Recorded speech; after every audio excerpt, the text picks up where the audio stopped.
pada hari ini, apakah bahasa yang menjadi lingua franca ataupun bahasa pengantar dunia? Yang mana bahasa ini boleh katakan almost every, orang kata setiap negara pasti akan mempelajari bahasa ini. Saya rasa semua orang tahu bahasa yang saya maksudkan yang menjadi lingua franca pada hari ini adalah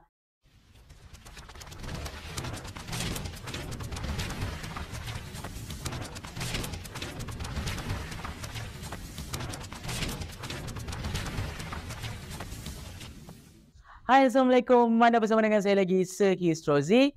Let Histrozi teach you history. Jadi untuk video kali ini, kita berada pada bab yang kedua, tingkatan 5, Perlembagaan Persekutuan.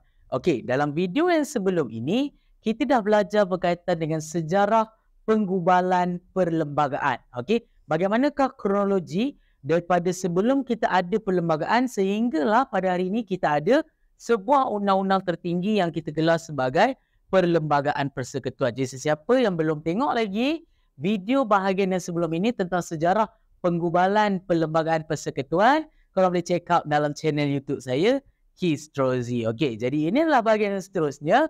Kita nak belajar tentang ciri-ciri Perlembagaan Persekutuan.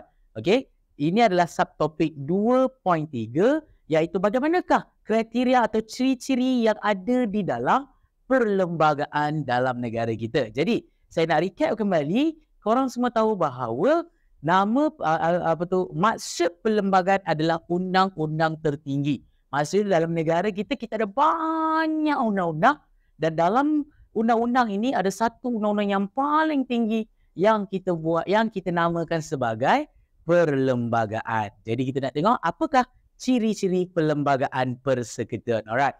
Jadi Perlembagaan Persekutuan mempunyai dua jenis ciri-ciri. Maksudnya perlembagaan kita menggabungkan dua ciri-ciri daripada dua undang-undang yang pernah diamalkan di dalam negara kita sebelum zaman kita merdeka. Alright. Yang pertama adalah ciri tradisional, iaitu ciri-ciri atau elemen-elemen yang diambil daripada undang-undang Melayu. Undang-undang daripada zaman Kesultanan Melayu Melaka yang kita masih teruskan sampai ke hari ini dan kita masukkan dalam Perlembagaan Persekutuan kita. Dan ciri-ciri moden pula adalah ciri-ciri yang diambil daripada Undang-Undang British.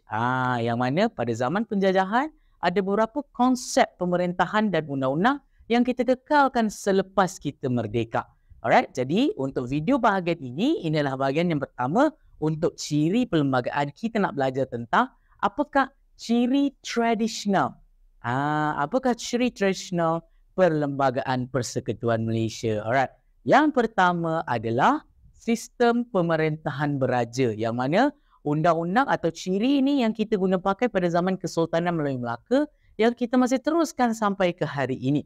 Okey, yang mana kita kekalkan jawatan ataupun individu yang bernama sultan. Alright, yang mana pada hari ini kita masih ada lagi 9 buah negeri dengan sultan masing-masing di negeri masing-masing. Dan sultan menjadi pemerintah berdaulat di negeri masing-masing dan mempunyai kuasa penuh terhadap pemerintahan di negeri masing-masing. Okey? Dan daripada situ juga kita tengok bagaimanakah perkembangan sistem pemerintahan beraja kita. Kita wujudkan satu jawatan daripada 9 orang sultan itu yang kita gelar sebagai YDPA ataupun Yang di-Pertuan Agong. YDPA merupakan ketua utama negara ataupun pemerintah tertinggi, yang mana YDPA mahupun sultan mempunyai kuasa budi bicara yang special, yang khas, iaitu mereka mempunyai kuasa untuk mengampun sebarang kesalahan jenayah yang dilakukan oleh rakyat jelata, boleh diampunkan tetapi untuk prosedur-prosedur yang sepatutnya.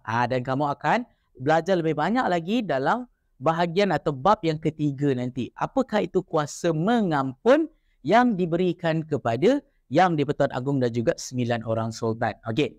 Yang kedua, YDPA juga bertanggungjawab untuk melantik jawatan-jawatan penting dan jawatan-jawatan utama dalam negara kita. Contohnya macam Jemaah Menteri dan juga siapa lagi kalau bukan Perdana Menteri Malaysia sendiri.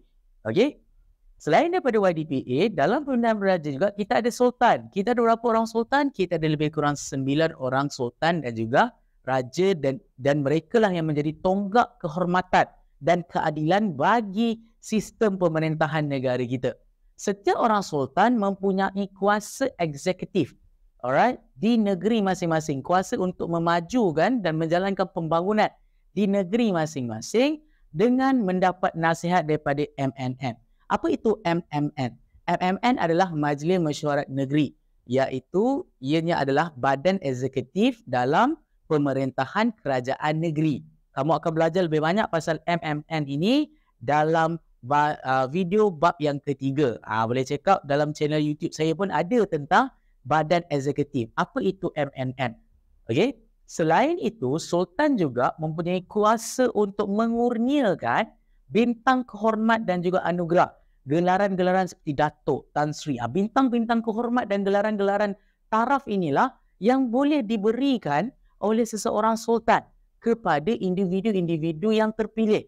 Ya, jika individu-individu itu berjasa dalam bidang-bidang tertentu. Jadi pada hari ini, mana-mana individu yang mendapat gelaran Datuk, Datuk Sri, Tan Sri, itu semua adalah berkat daripada kurniaan daripada sultan-sultan yang ada dalam negara kita. Jadi itu adalah ciri tradisional yang ada dalam perlembagaan persekutuan yang pertama. Ciri yang kedua adalah ciri agama Islam. Yang mana pada zaman Kesultanan Melayu Melaka, pada zaman sebelum kita dijajah, agama Islam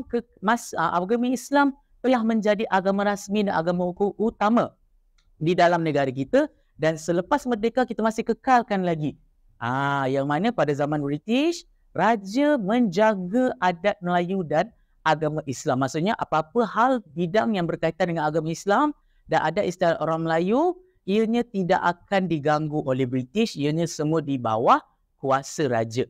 British tak akan ganggu apa-apa berkaitan dengan agama ke, berkaitan dengan Islam ke, British tak akan ganggu. Selepas merdeka pula, kedudukan agama Islam diletakkan di bawah sultan-sultan yang ada. Jadi kedudukan agama Islam di setiap negeri akan diletak di bawah negeri masing-masing. Contoh, kedudukan agama Islam di negeri Selangor di bawah tanggungjawab Sultan Selangor. Kedudukan agama Islam di negeri Kedah di bawah Sultan Kedah, begitu. Okey? Dan YDPA pula menjadi ketua agama Islam bagi negeri-negeri yang tak ada sultan. Bagi negeri-negeri yang ada sultan, ketua agamanya adalah sultan masing-masing. Tapi macam mana dengan negeri-negeri yang tak ada sultan? Macam Pulau Pinang, Melaka, Sabah, Sarawak dan juga wilayah persekutuan. Bagi negeri-negeri yang tak ada sultan, ketua agama Islamnya jatuh di bawah tanggungjawab yang di Pertuan Agong. Sampai hari ini kita masih kekalkan lagi. Itu adalah ciri yang kedua. Ciri yang ketiga adalah bahasa Melayu. Alright, adalah bahasa Melayu. So, apakah orang kata konsep ataupun penggunaan ataupun ciri bahasa Melayu ni dalam perlembagaan?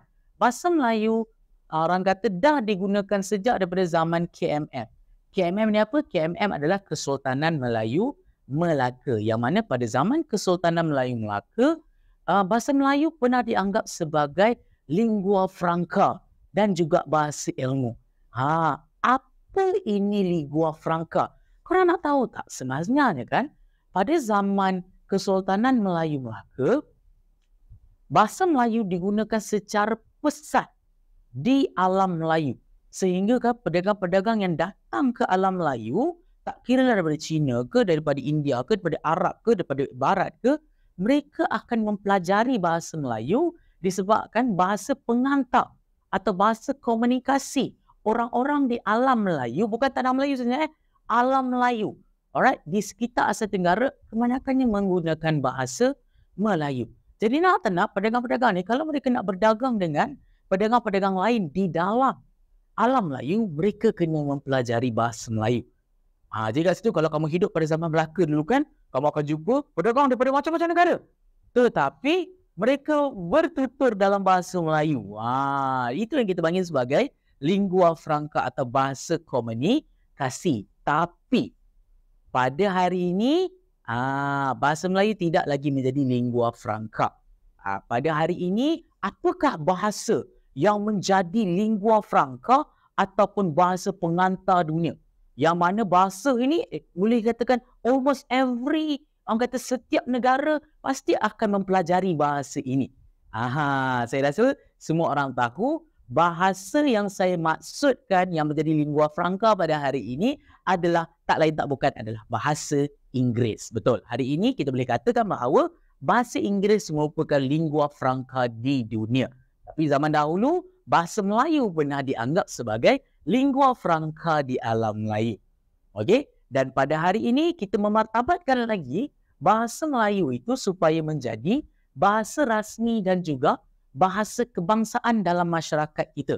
Tak kira lah orang Melayu ke China, ke India, ke orang apa-apa saja, kaum di dalam negara kita selagi dia warga negara Malaysia, dia kena tahu berbahasa Melayu dan fasih dalam berbahasa Melayu. Sebab itulah kenapa dalam pendidikan bahasa Melayu diwajibkan untuk dipelajari, alright, sebagai bahasa pengantar, alright, di sekolah. Okey? Itu adalah yang ketiga.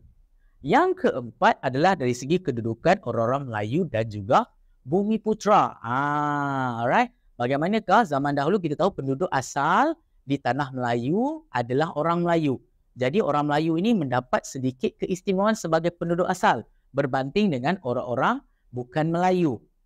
Yang mana sebelum merdeka, alright, kedudukan keistimewaan orang Melayu dan Bumi Putera ini dijaga oleh sultan masing-masing di negeri masing-masing dan juga ketua peribumi. Ketua peribumi ini siapa? Ketua peribumi adalah ketua-ketua etnik di Sabah dan Sarawak. Sebab kita tak boleh nak kata bahawa Bumi Putera hanyalah orang Melayu. Sebab Bumi Putera mewakili orang Melayu, orang asli dan juga etnik-etnik di Sabah dan Sarawak. Sebab mereka adalah semua ini adalah penduduk asal di kawasan masing-masing. Jadi kedudukan dan hak keistimewaan orang-orang di Sabah dan Sarawak dijaga oleh ketua peribumi masing-masing. Begitu juga dengan orang asli. Okey. Namun selepas merdeka, kedudukan dan keistimewaan orang Melayu dan Bumi Putera termasuk Sabah dan Sarawak dijaga oleh Yang di-Pertuan Agong. Maksudnya Yang di-Pertuan Agong ni bukan saja jaga keistimewaan orang Melayu tetapi juga keistimewaan orang-orang Bumi Putera di Sabah dan Sarawak. Sebab itulah kenapa kedudukan selepas mereka, kedudukan Bumi Putera dan Melayu ini diletakkan di bawah Yang di-Pertuan Agong. Dan itu adalah 4 ciri tradisional yang ada dalam perlembagaan persekutuan. Kita ada pemerintahan beraja, kita ada agama Islam, kita ada bahasa Melayu dan kita ada kedudukan Bumi Putera dan juga orang-orang Melayu. Alright. Jangan ke mana-mana. Sebab apa? Sebab selepas ini kita ada video bahagian yang kedua. Ingat, kita baru belajar ciri tradisional. Bahagian yang kedua kita nak belajar pula apa pula ciri moden, elemen-elemen yang ada dalam undang-undang British yang kita kekalkan sampai kita mencapai kemerdekaan. Alright? Jadi kalau korang ingin bahagian yang seterusnya, korang boleh komen di bahagian di ruangan komen ciri moden. Alright? Saya akan post video yang seterusnya. Alright? Jadi kalau korang ada apa-apa topik lagi yang korang inginkan, yang korang nak belajar bersama dengan Sir Histrozi, korang boleh komen juga di ruangan komen. Alright? Jadi jangan lupa untuk follow juga social media saya yang lain seperti TikTok dan juga Instagram menggunakan username yang sama iaitu Histrozi, @Histrozi Tissue History. Okay?